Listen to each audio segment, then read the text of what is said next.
Welcome you now to another episode of the Global Latin Factor podcast where we talk about Latino everything. Thank you very much for being here on another amazing episode. Remember to subscribe. Why? Because you're helping us spread these amazing, beautiful stories such as this particular individual.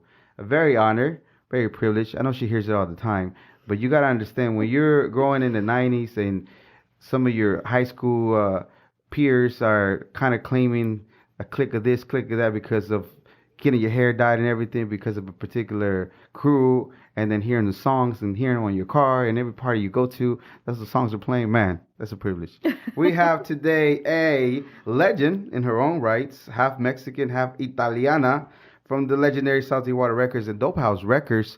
Powda in the house. Hola, how you doing? Hi, I'm doing great. Thank you so much for having me. Absolutely, it is truly a pleasure. I know you hear all the time. I know people say a lot to you as far as like how much they admire you, how much you influence them, how much you impact them, even as guys, like how you kind of inspire them, you know, which is crazy, but still, you know, it is cool that to have somebody that, all them songs, man. Anyways, I'm gonna start. What's that called? What's that word? I'm gonna start being star-stroking, and I'm gonna get to the interview. We're gonna start with a segment that I like to call "Preguntas al Chile." Are you ready? I'm ready. They're tough. Okay. Tacos o tortas? Tacos. Corn tortilla or flour tortilla? Flour. Gorditas o sopes? Gorditas. Gorditas o pupusas? Pupusas. Yeah. Woo-hoo. Mexican coca o jarritos? Mexican coca. Okay. Salsa verde, salsa roja. Do you like spice? Do you Verde. care? Verde all day. Team salsa verde, baby. We got that in common. What? Spaghetti a la carbonara or lasagna? Lasagna. Yeah. That's the Italian question, by the way. Menudo or pozole? Menudo. Valentina, tapatio, Cholula hot sauce? I don't like hot sauce. At all? At all. None of them? None of them. Cool.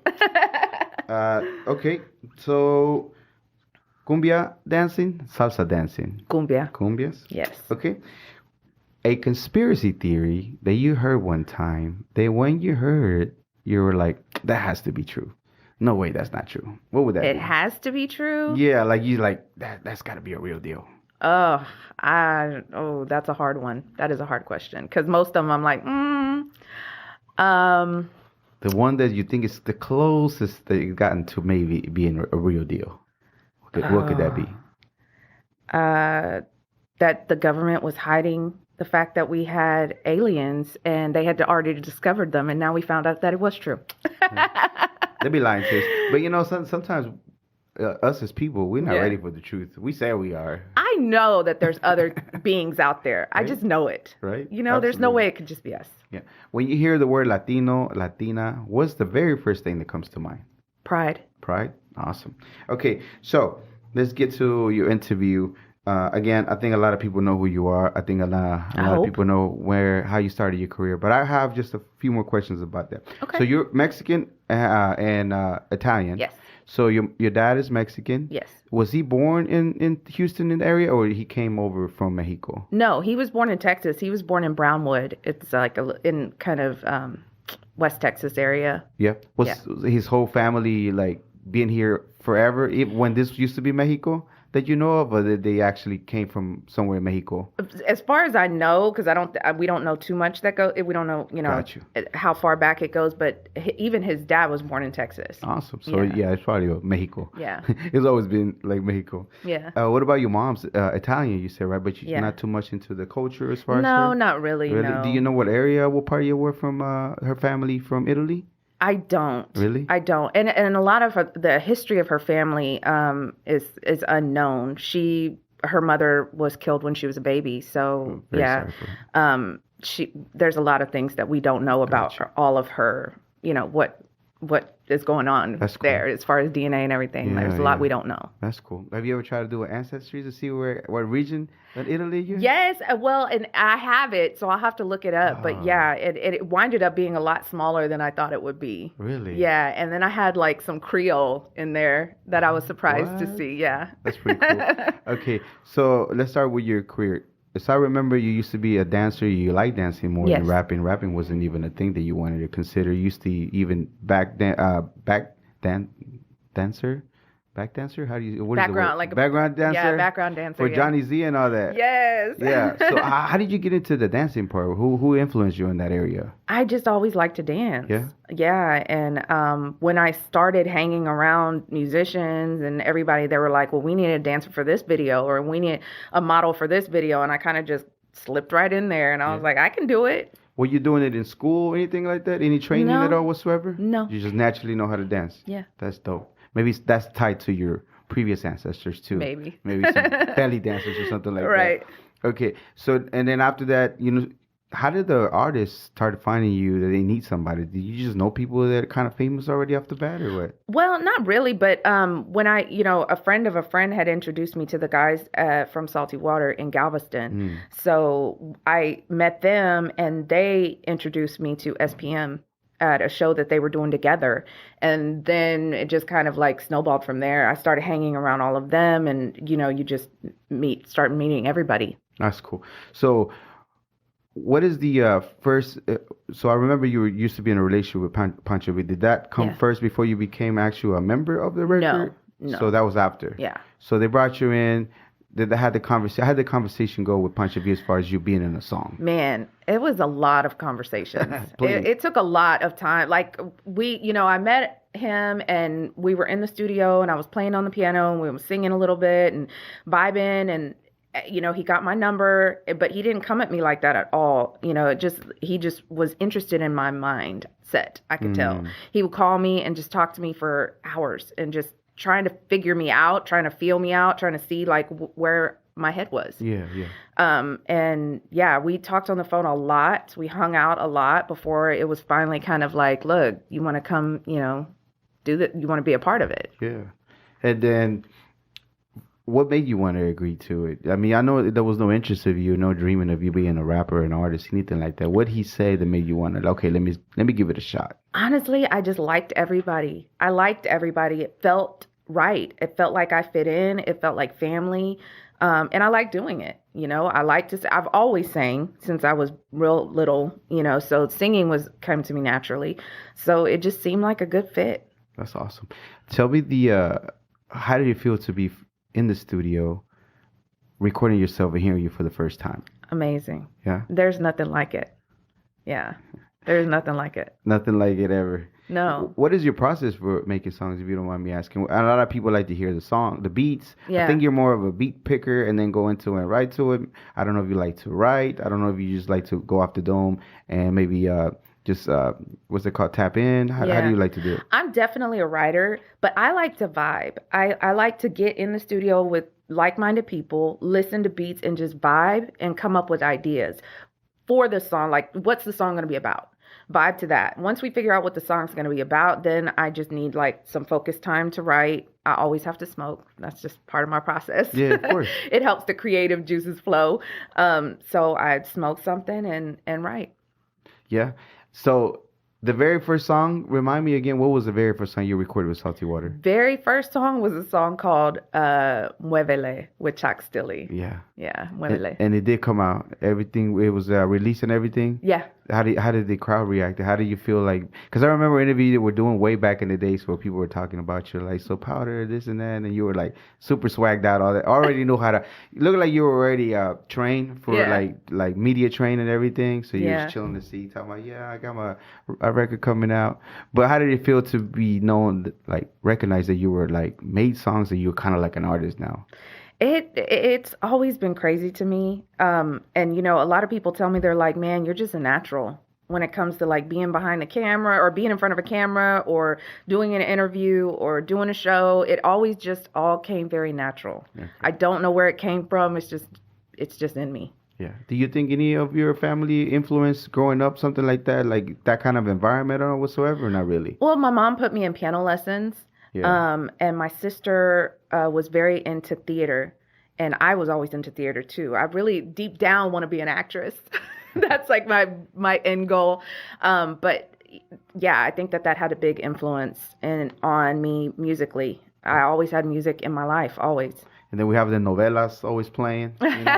We're always doing that part. We always got them playing, you know. So, okay, piano. Because I remember hearing that a few times on interviews. You actually know how to get down on the piano. Yeah, I can like really play. Why did your mom want to put you a piano? Did you thought it was going to be something to help you? She used to play a little bit. We had a piano in our house. Wow. And yeah, I mean, she kept us really busy. She would put us in everything. Like we were in dance, and my brothers were in soccer and softball, and everything. We just always were doing something. Extracurricular activity. Yes. You're always on point on. Yes, and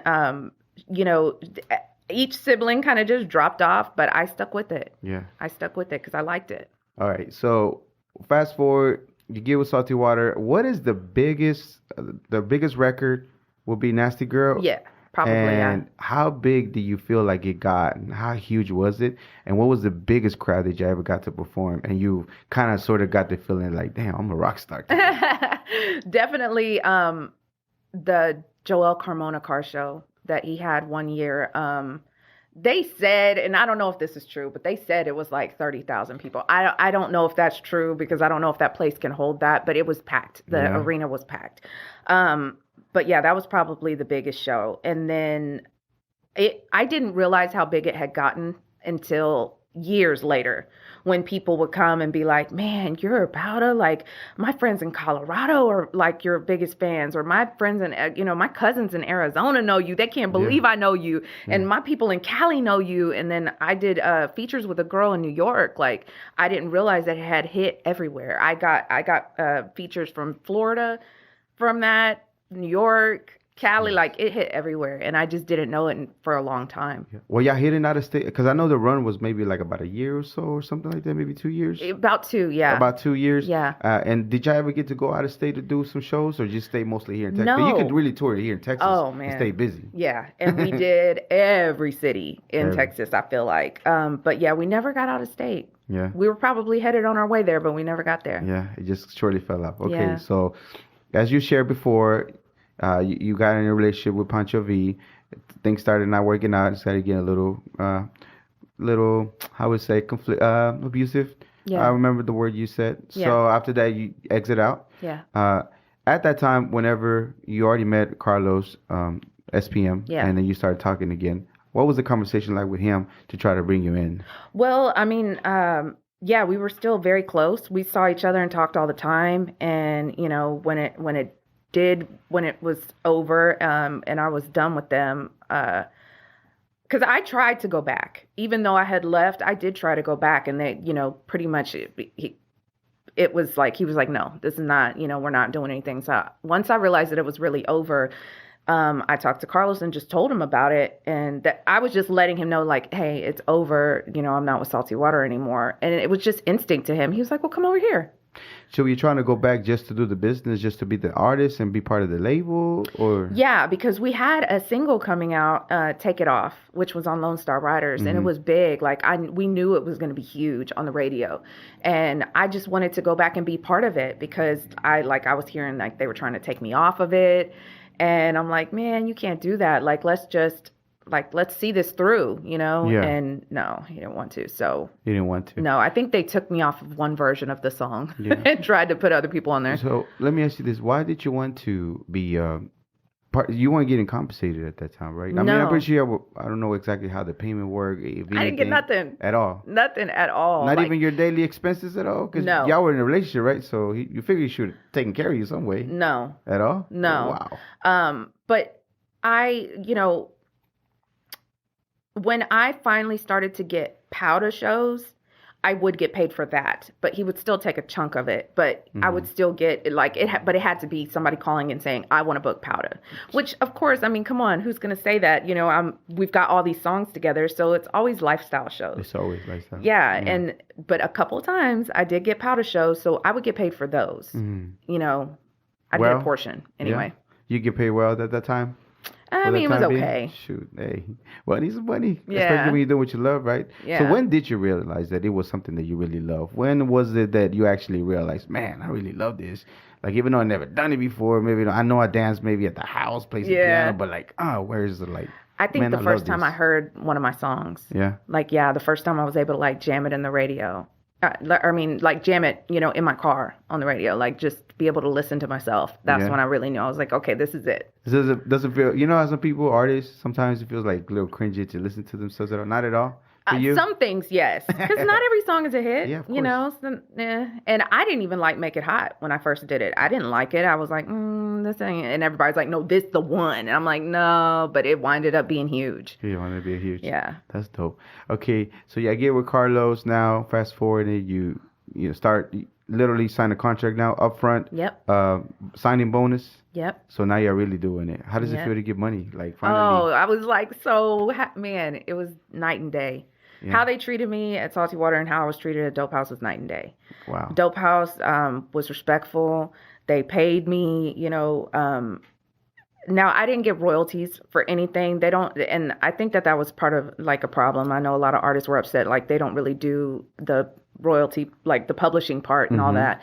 They usually pay people up front, so you're not getting too much of the back end money. Gotcha. But still, just to get money up front to do an album before I had even recorded anything was amazing. That's dope. And they were helping, like they got me a car, a phone, were helping me with that money that they gave me up front, helped me to live while I was recording the album. So yeah, it was nice to be treated the way you should be. So part of the signing in is just did they give you the car or let you use the car and all that stuff and set you up to make sure you're good to go? It was, at first it was like, you can use this, but then they gave it to me. They actually gave me more than one. Yeah? Yeah. That's dope. The money was really coming in really good over there. They were doing the best they had ever done at that point, So what's the difference between recording with Salty Water and their studios and recording with Dope House Records? What was the main difference? Well, unfortunately, once I did get to start recording at Dope House, SPM was already locked up. So it was very different because I was alone at Dope House. It was just me. Whereas with Salty Water, it was always all of us. In the studio and vibing together and writing together. So it was very hard to be on my own. Yeah, but you still got through quite a bit of so there was really not a lot of great like performances and things you did with SPM and Dope House at that time? No, I didn't get to do too much with that because he got locked up shortly after I joined the label. Okay. So when you get to the point to where like, okay, this is not going to be it for me. I know you said you didn't have any kind of education per se. You had dropped out because I'm going to be a rock star. Forget y'all. And of course, any kind of skills, work ethic, like job experience, resume, things like that. Yeah. So when is it that it hits you like, this is just not going to work out at this moment? When they let me out of my contract, when they said, they gave me an option. Either you can stay, see how things go, or we'll let you out of the contract and you don't have to worry about anything. And I was like, okay, well, let me out of the contract, I guess. And then I was like, now what am I going to do? Yeah. I didn't have, that's when I realized. Was there any talks, people getting signed left and right, the Court Baby Bash, Universal, different things? Was any other labels, anybody else approaching you because they might have heard about you, the scene that you was doing? I did have some people approach me after that, some guys from Def Jam, and a lot of people trying to work with me, but I just was not interested in being a part of another independent label. You know what I mean? I had enough. You had enough. Yeah. So what is the first thing you try to do whenever you try to look for a job? What kind of jobs do you think? Well, I didn't like go on a job hunt or anything. I was living with my ex and kind of, I guess you could say, being taken care of. So I wasn't like really trying to find a job, but I was trying to get out of that relationship. So I knew I was going to have to get something to be able to get out on my own. So a friend of a friend, it was a homie hookup. A friend of a friend was like, hey, there's this clinic that's looking for a receptionist if you want that. And I was like, I'll take anything. Anything. I don't care. Yeah. You seem like a people person, so you seem like you would do a great job at it. And I did, and I really excelled at just everything. I mean, I took it and I ran with it and I made a career out of it. And and I made a living for myself. I was able to start taking care of myself. It was great. And then you get this little itch, I think it's maybe 2008, maybe to try to make an effort to come back. Yeah, and I did a mixtape. You did a mixtape? Yeah, because I had gotten my own studio in my apartment. I had a 2-bedroom apartment, and I would have my room and then the studio room. So you know how to record yourself and everything? Learn? I had Pro Tools. I recorded myself, everything. You know how to do that? Yeah. How did you learn? YouTube? My brother. Yeah? Yeah, my brother kind of showed me how to work it because he was making beats at the time.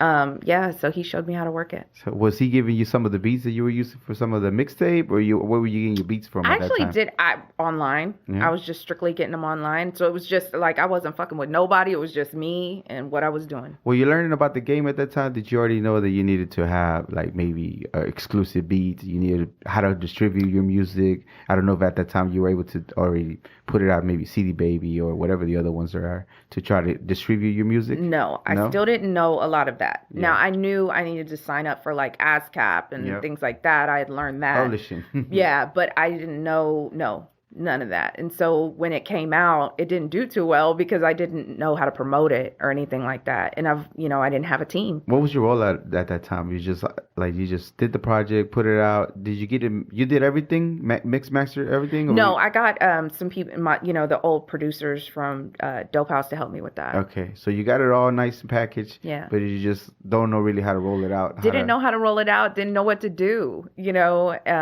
I just wasn't experienced, but I felt like I think I just needed to get that out. Mm-hmm. I needed to get it. How did it feel to get back and start recording? Did you feel like you missed it? Did you feel like you were home? Yeah, I missed it. Yeah. I missed it. And that used to be, I would love, like, I would go to work, come home, get in my studio, and be in there till like 1, 2 a.m., and then go to sleep and do it all over again. And I loved being alone and doing it. Did all those tracks that you record, do you still have them somewhere in some? I do. They're still on my old computer. Yeah. Do you think that could be something that could put out, or you just?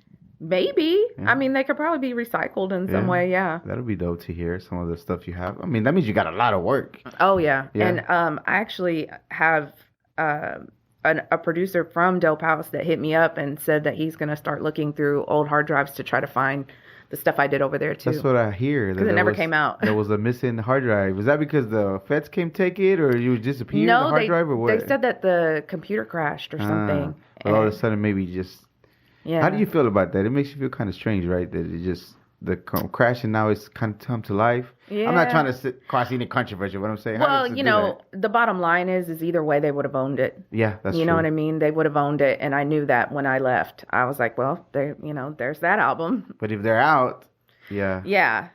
Your voice sounds so different on that Mexican radio remix. Oh, because I was a baby. Man, you were so young. You can hear it. Yeah. Your voice now is powerful. The delivery, everything is just like wow. Night Yeah. and day.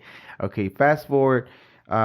Is there any other itch from 2008? Anything? So you put the project out. It doesn't really do well. Does Didn't it kind do of like? well. Kind of just stepped back out of it.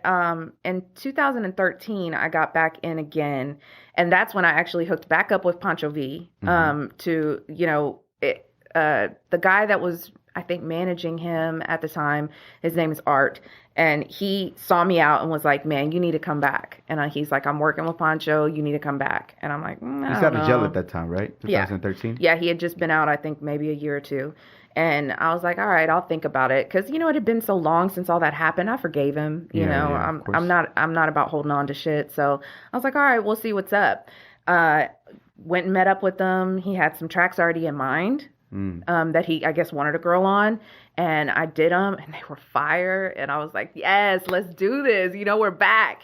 And we put out a song called Bad Bitch Alert with Pancho V and Carolyn and me. Rodriguez, yeah. That was really good. And me and him did a couple other songs that never came out, but that were really good. But we couldn't agree on how many albums we were going to do together. So you wanted to do just one. I wanted but one. they wanted to do longer term than three of them, right? Yeah, And he it's wanted just to do something for three. you. Why did you want to have that longer commitment for three? Because it was fire, right? You recorded some fire stuff? But for 3 albums, that would have been years out of my life. Like, I just wasn't prepared to, and I'm just now getting back to trusting, Right. him as a person. Of course. And that seemed like just too much for me. Yeah. So y'all couldn't find a compromise? We could not agree. Not even 2 years? Nothing. Not Like even 2 nothing. albums? It was 3 or nothing to him. Yeah, And then I had somebody else approach me that offered me one. And so I was like, well, that's what I want. I want just one. I would just want to do one and see how it goes and then move on from there. So did you go with the other particular label? The other particular label, just that they fell off. Something happened with them. And yeah. And that's when I was kind of like, okay, everything happens for a reason. I'm not supposed to be back in this business. Yeah. And that's when I hung it up again. And nothing then, ever worked out when I would get into it. okay. Well, fast forward going, you still living your regular life. You'll be married, have kids. Yep. And then now, fast forward, year 2021 is when you get awarded the, or 2022. 2022. 2021, SPM hit me up and asked me to do the Day of Unity show. Okay, so you get back performing on 2021 for Day of Unity. Yes, I did that one show. I had no expectation of getting back into it, even though he was telling me, SPM was like, you need to get back in. Yeah. You need to get back in. You're going to kill it. Da, da, da. I'm like, I like my life, and I was like, I'll do the show. No problem. I'll do it. And I did the show and still didn't have an itch to really be back. Why did you agree to do the show? Just because he asked you to do? Of course. Yeah? I'd do anything for him. Okay. Awesome. And then 22, you get awarded with the Legend Award from, Yes. I forget their... SLM, which is... Support local music. Support local music from Houston. Yeah. Apparently they're a big deal. I mean, again, I'm from here. I'm not too familiar with it, but they're a huge deal. Yeah. They honor you. Yes. And then first of all, they have a conversation with you. Like, hey, we have your mind to recognize you. And you're like, I'm no legend. Yeah, I didn't see myself like that. Really? Yeah, I still didn't. Until I got back in the game just recently, now I have started to see the impact that I made. I did not see it in any time between now and then. Yeah. So you get awarded that day. How does that night go that day? Because you get to perform too. Yeah, that was beautiful. It was a beautiful night. I had so many friends there. The performance was bomb. And that's what I think sparked for me to come back, because everybody was just like, girl, it's like you never left. Like, what the fuck? You just got up there and killed it. They couldn't believe it. Yeah. Like, I don't think anybody knew what to expect. I didn't know what to expect. I hadn't performed in years, but it went so well. Yeah. Then after that, you land on the studio, do a feature. Mr. Neverdat wants you to be on a feature. Yeah. Kind of convinced you to go to the studio with Manic. Yep, Manic Beats. Media, and then, I just have a whole conversation, like a whole, sometimes it's just the vibe, the conversation, you get into it, and it just becomes something deeper, right? Yes. At that moment in time. Yes. And then, of course, I don't know if that's the time, then the moment you decide to go, let me go ahead and just do this, or I don't know when you decided to, but let me go ahead and give it another go. Well, we talked about it that night about, man, maybe we should, Manic's like, we should do an album. And I was like, maybe. I don't know, and I left it alone. But then a couple of days later, they hit me up and was like, he really wants to do an album. I'm like, all right, fuck it. Let's do it. Let's do it. Yeah. Yeah, because like I said, at that time, I was working from home, work from home mom. I felt like I had kind of lost myself in it, and I really needed that something to help me find myself again. Yeah. I really needed it. Yeah. What do you think you were trying to find?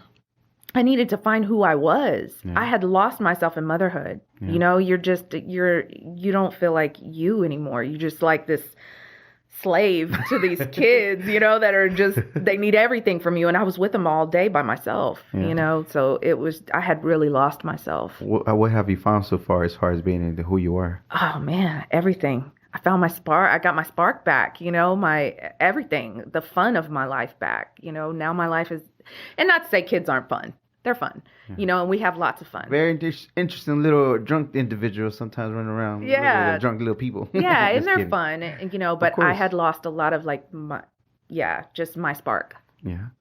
All right. So now you work on the album. The Queen is back. Yeah. That's the name of the title. Yeah. Released already? No. Well, I've been releasing singles from it. Okay. When is the hard date that you want to, as far as your mind, to roll it out and have it out already?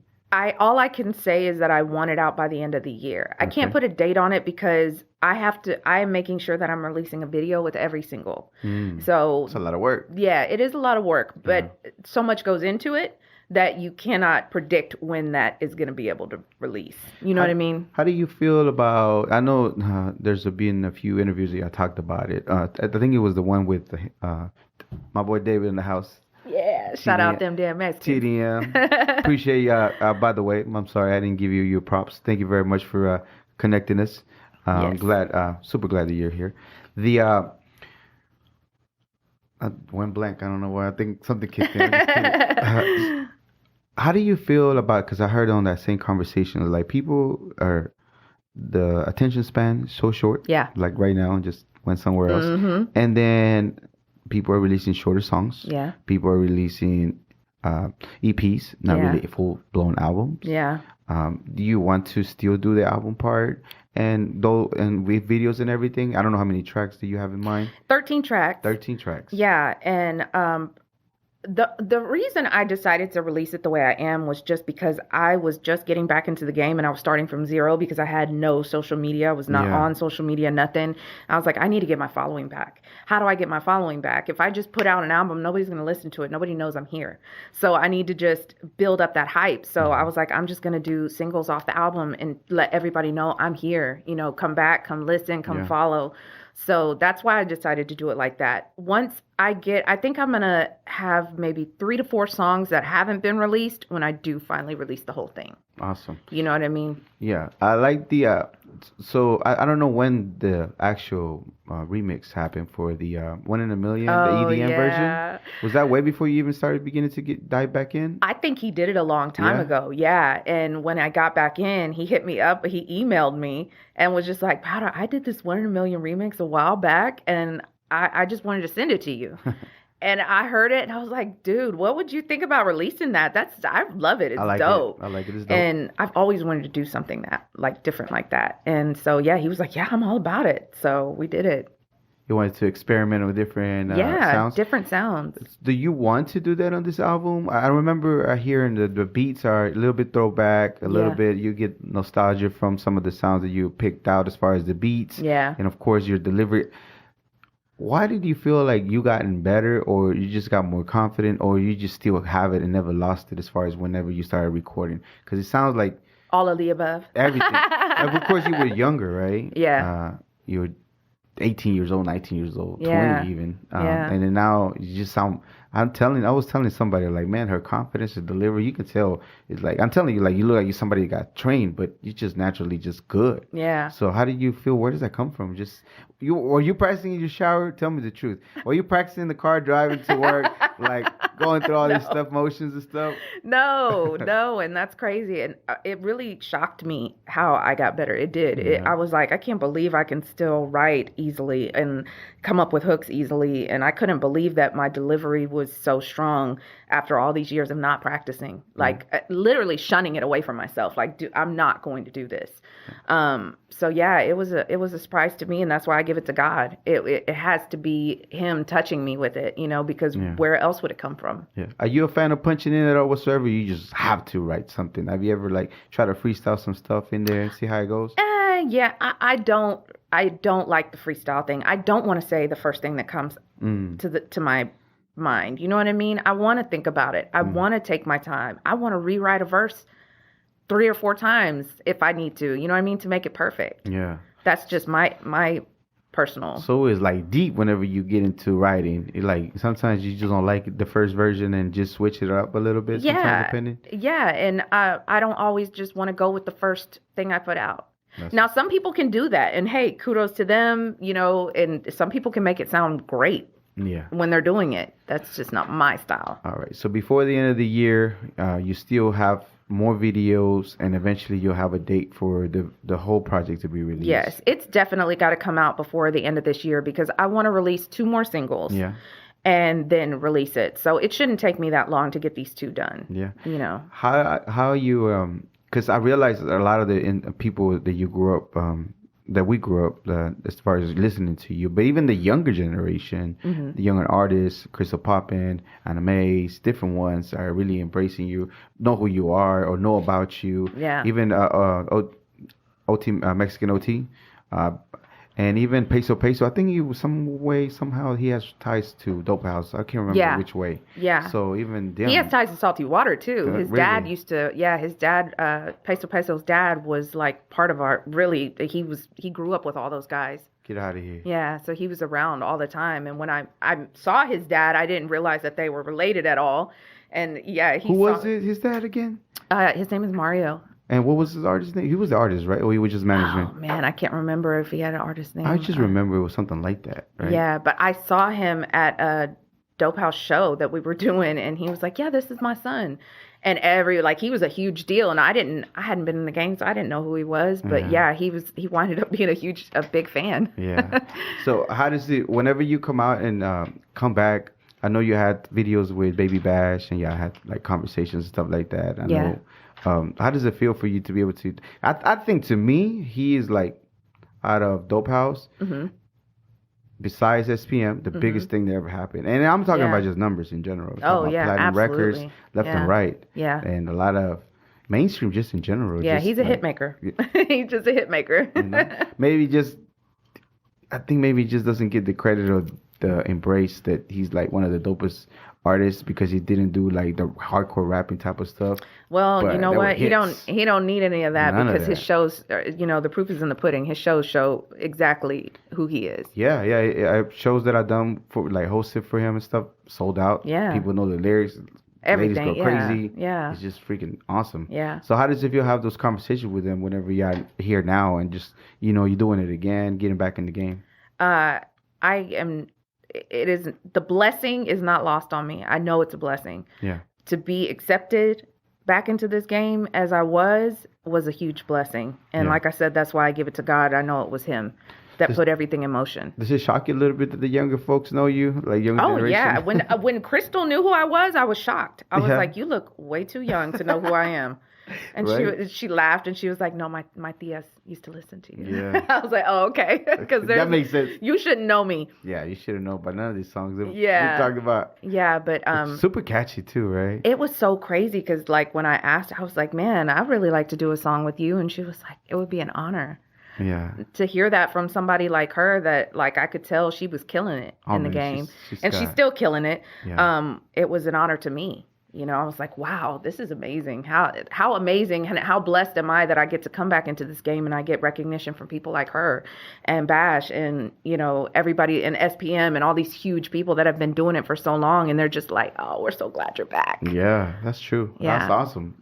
Amazing. It's crazy that I'm telling you, we used to be, there was a little crew they used to call themselves Lifestyle Clique. Stuff of all the stuff that y'all did. There were influences as high school kids. Even with the hair. I had my hair dyed, bro. Even back in the days. Just trying to mimic and the polo shirts and everything. Just trying to be like the songs. I'm telling you. It's just like every party you went to. I have people tell me, they're like, man, thank you for making my childhood crunk. Thank you for making my teenage years crunk. True story. Yeah. It was like that. Okay. After the album's done, I don't know if you're booking shows. How would one go about booking you for shows? Are you doing everything? Is there a particular management you're working with? No, I'm doing everything myself right now. I don't. So come correct. I'm coming no funny business. Right? Yeah, everybody keeps telling me I need to get a manager. They're like, "Girl, you need a team, you need a manager." But I'm doing everything myself. I'm not that big yet, so I can handle it. I appreciate I know you keep getting told that you're amazing and you're doing amazing things. You're a legend and everything. But I appreciate being humble enough to know that you still have to build up some stuff because you took quite a bit of a break, right? Yeah. You're recognized. But you have something to build off of it, right? You have a platform. And I think that tripped people out when I came back, that I was so humble. Yeah. You know what I mean? Like, people would be like, damn, kind of shocked. Like, you're really humble. I'm like, why shouldn't I be? Yeah. I've been out of this game for 20 years. I'm lucky to be here. I'm lucky to be back in this circle. I'm lucky that these people are letting me back in. Yeah. They could have easily been like, oh, we ain't trying to hear you. You ain't been around. It could have been the other way. And I realized that. Yeah. So whenever your album's done, are you, first of all, the booking hit you up directly to you? You can hit me up. Anybody can hit me up on Instagram. That's usually how people get like feature questions and stuff like that to me. Powda 409. Powder 409. Yeah, Powda. Okay. And as far as features, same thing? Yeah, for same features thing. And everything? Yeah. I think, of course, come correct, man. Come correct with the business. No more free shit. I'm just saying. There's work that gets done here. She writes a verse like 2 or 3 times, bro. Come on. Right. Or chick, whatever you want. So after the album's done and everything, hoping to build maybe some shows out of that, what else are you seeing are you playing it day by day, maybe just project by project? No, I really want to get focused on my podcast. It's called The Powder Room. The Powder Room. Yes. Nothing to do with the drugs. No, nothing to do with drugs. Ladies in the powder room. I don't know if you ever heard the phrase, but that's what the ladies go to the powder room. They go to a restaurant, get nice cleaned up. None of that other funny business. Yeah, I really want to focus on it, and Yeah. I don't want it to just be like a regular podcast. I really want it to be more like a show. You want to hit the road for what I heard. Yes, Yeah. I want to go and I want to be out with the people and at venues or at concerts, interviewing artists, just letting people see what our culture's doing, highlighting businesses, but also not just sitting down, and nothing against this. This is great and this works. This formula works. No. Don't get me wrong. This formula works, obviously, but I just want to do something a little different. I want to have segments to it. So I want it to be kind of more like a show. I think it'll help me get into acting. The creative, I don't doubt that you're going to be doing some acting. Yeah. I don't doubt it because I think you're focused enough to want to do it and you'll be able to. No, my feelings were not hurt that we're just sitting here in the room. Yeah. But I like the idea. Yeah. I like that you're going to be out on the road to create like a show, not just like a podcast. Yeah. So when are you planning to, I don't know if you already roll out an episode or we started on it already, and okay. I have several episodes like kind of just waiting I didn't know how to do it because at first I was overwhelming myself. I was trying to do the album, the podcast, everything all at once, and it was a lot because I am still a mom, and still working from home. But I kind of have decided I wanted to just do one, then the other. So once the album finally is out, then I'll release podcast, and we'll start doing that because you have to be doing it every week, and it's a lot. Yeah. So when we first launched a long time ago, we did like a month's worth of recording before we even release an episode. And that's good to give yourself time to catch up. Catch up and keep you consistent, so that way in case something happens with one episode. Right now we're playing catch up, my bad. But for the most part, you would like to have a head, and that's pretty awesome. So kind of sort of guide me through the process. It's not going to be a sitting down, but who are you looking to interview? Who looking to talk? I know you had mentioned before you want to maybe have a conversation with some of the dope house and tell some of the stories. Oh, absolutely. So, I've already done interviews with Lil G, Animes, Crystal Poppin. Of course, anybody that is on the album is gonna have an interview. Oh, nice. But yeah, I want to go say that the car show that's here. Go out to the car show. Interview people from the car clubs. Interview artists that are performing. But right there on the scene, show B-roll of, the show and the cars, and just so people get to experience that event. Ooh, look at that producer mind going. You see that? Yeah, I just want to take them through all of it, instead of it just being here's a 30-second clip of what happened today. I want it to be a full show, 30 minutes, hopefully 30-minute show of events. Or again, like I said, I want to do sit downs with business owners, tell me about your business, get to go to their business and show them interacting with customers or doing what it is, the service they provide, whatever. Yeah. That's dope. Yeah. Where did the idea of the podcast come? What did you want to do? It was just brainstorming in the studio with Manic. Because, he has all of the equipment to do that because Manic does everything. He does, the beats. He's an artist as well. He's a rapper too. He does videos, everything. That could probably do a movie. Yeah. So he was just like, man, that would be dope. That would be dope to do that. And yeah. And the name, Powder Room, how did it just... I think just talking about it. Yeah. I don't know. It just kind of came, That's dope. Yeah. All right. So, good luck with it. I love to see the concept is pretty cool. Yeah. The way that, it's just different being out and about, Yeah. We like to be on the street sometimes, but not all the time. We like the controlled environment. But don't get me wrong. It has its challenges. Yeah. Too. I don't doubt it. It's quite a bit of logistics and different moving parts that you have to do. But it's not easy. Yeah. But I'm sure you make it happen. Yeah. If you can handle two living kids. Yeah. And be responsible for their lives. And I'm pretty sure there's going to be sit downs. Yeah. But we'll do it probably on site. Wherever we're at, the sit down will be there. That's dope. Yeah. Okay. Well, good luck. We're looking forward to it. Thank is it going to be like a different Instagram? Everything is going to have its own thing, or is it going to run through your It's page? going to be on my YouTube channel. Okay. I'll start an Instagram for it just to have, just to get hype and everything. But yeah, it'll be on my YouTube channel. We'll be one of the first followers. Okay. You make sure you send us the links. Thank you. Yeah. Fire emojis, fireworks, and all that. Thank you. The whole thing. All righty. So thank you so much for being here. Thank you for taking the time all the way from Houston. Shout out to David TDM Yeah, shout out to them damn Mexicans. for the connection and bringing us I'm gonna be transparent right now. This is our first podcast, our first setup, so if it doesn't look as crisp, it's because we're running through some stuff, not to make excuses. But I'm glad that she's so nice enough to be able to be like, okay, we're cool. So when you were driving over here or anywhere, as far as whenever you were about to get interviewed, is there ever a question you'd be like, man, I wish they asked me about this? Why don't they ever ask me about this? Is there anything that pops to mind? No, and I hate to say that. I should have something in mind. No, I don't. I try not to think about it because I want it to be organic. Yeah, I want it to be real and natural. So not rehearsed. Not rehearsed. I in the beginning, if anybody mentioned that to me, I'd be like, well, can you give me a list of questions? Like I would think like that, but I had learned after doing some things like you don't want to do that. You don't want it to be much robotic like that. Right? Yeah, like you don't want it to be scripted. You know, just let it be natural. So I try not to think about it. Yeah. Until you get to sit down and start talking about it. Yeah. I mean, you're really good in camera. Thank you. And I'm not the only one that says it. You're just very natural, the tone and everything. Yeah. So your process of making songs, just before I go, is just still kind of sort of the same right now, as far as just writing, because life is different for you now, right? Yeah. I interviewed Gangsta Boo. I got a chance to interview Gangsta Boo before she passed away years ago. Yeah. When we were talking. Because of the content of the music that she puts out, she was a mom too. Yeah. So all of a sudden now, when she was making songs, at times that thought of her kids came. And she didn't want to be too explicit because of the content she was putting out. Because she had little ones. Yeah. Any of those things come to mind whenever you're putting out content at all, or writing a song? Absolutely. And my kids are not allowed to listen to my music. I don't let them listen to anything. Not yet.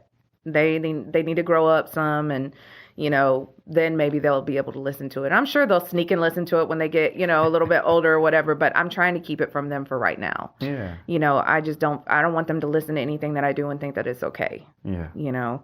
But yeah, I have definitely toned it down. But still, I feel like music doesn't necessarily have to be about the present. Right. I could do a song about a moment in time that happened 10 years ago, or that may happen in the future. It doesn't have to be that, you know what I mean? That real. So I feel like I can put myself in an era that I'm not living in anymore and still be able to create something good.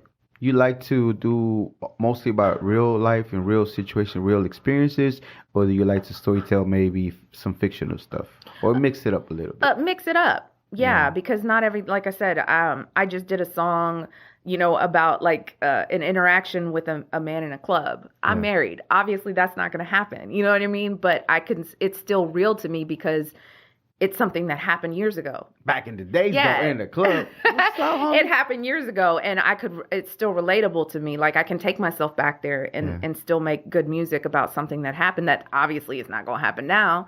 But to me, that's still real. Yeah. So back in the days, whenever you were in the club, single, not wilding out maybe, but how would a gentleman would approach you and catch your attention? Bless his soul if he did approach me. I used to be such a bitch. Really? Yes. And I've gotten nicer the older that I've gotten. But when I was young, I was straight bitch. Like if you weren't coming up to me correct, I would just straight clown you. Like what is not correct to you? What up, little mama? Da, da, da, da. Just like, looking at me like a snack, trying to trying to automatically come and touch on me and stuff like that. Like, yeah. If you came and offered me a drink and were respectable, I would talk to you. That's cool. Yeah, but if you try to come up acting crazy, like, no. And sometimes just looking at somebody, you can just tell, like, you're not the one I need to be talking to. So if anybody would come up, like, looking crazy and shit, I'd just be like, no.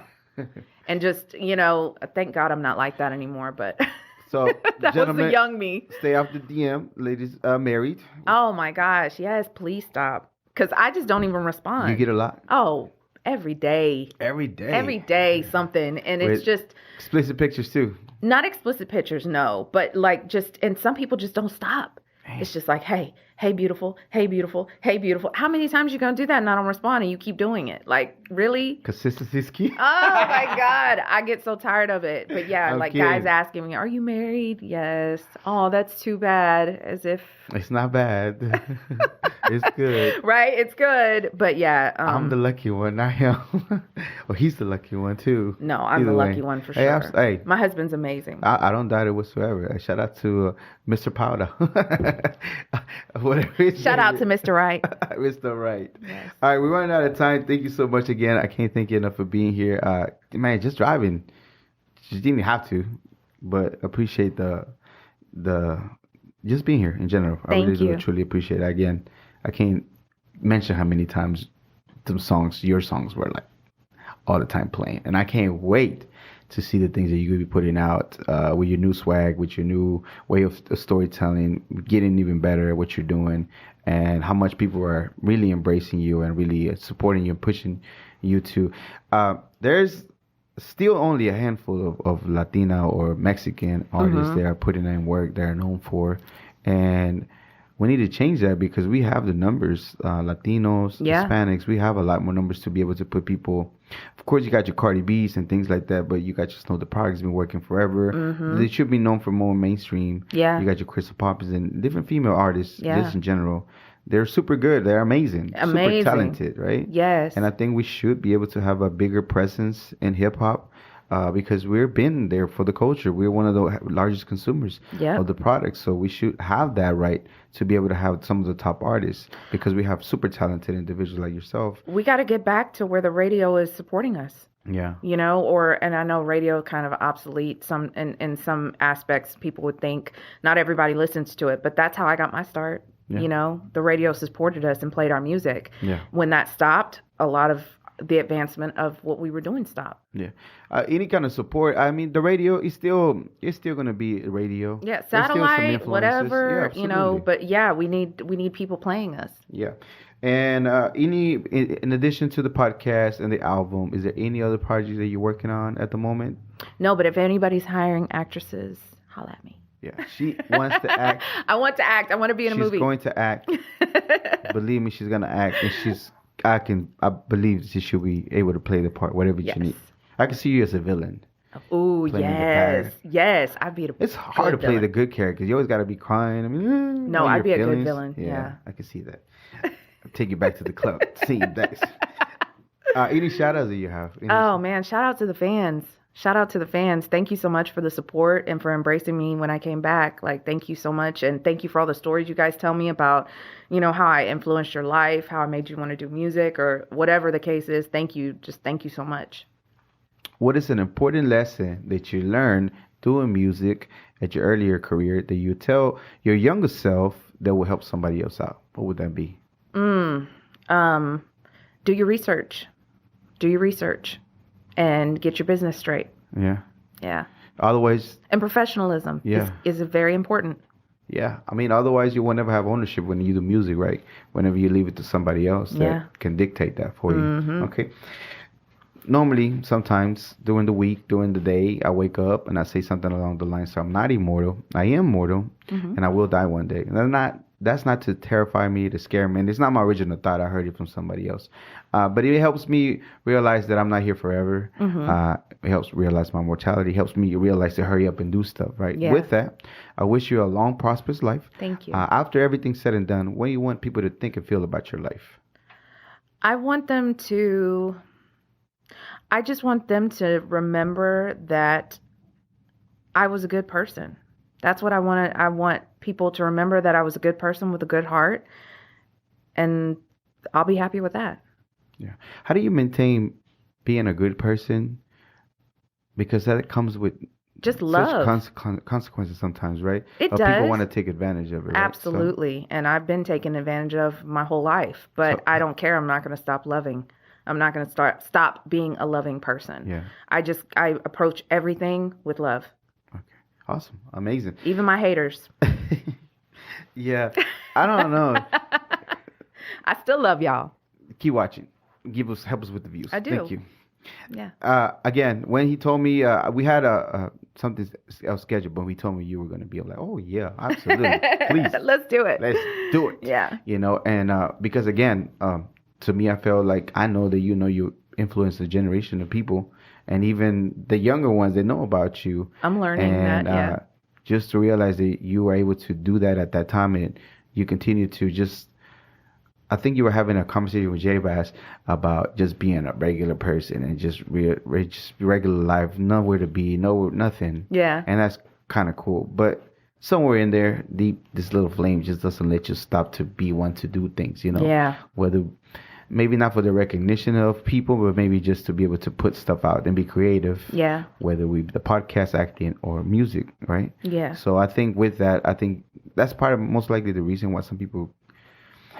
I heard this one video of a little clip talked about a guy trying to make it and other people kind of pull him back.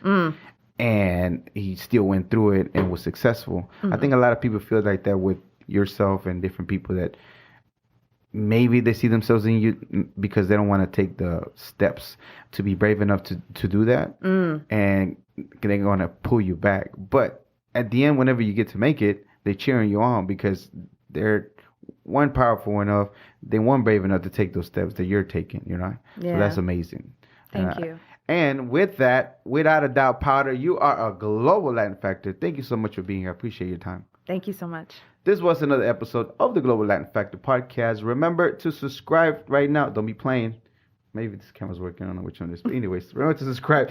And remember, we are just like you. We're people. We are the spice in the melted pot that it is the world. Till next time. Bye.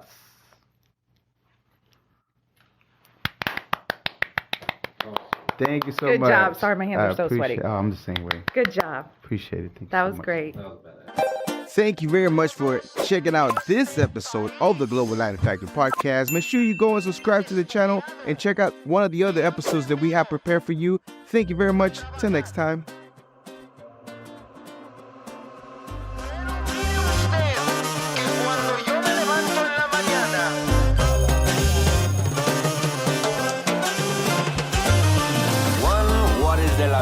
Walks like a pedo, but in fact is a flamingo. Coming to Havana and reflecting.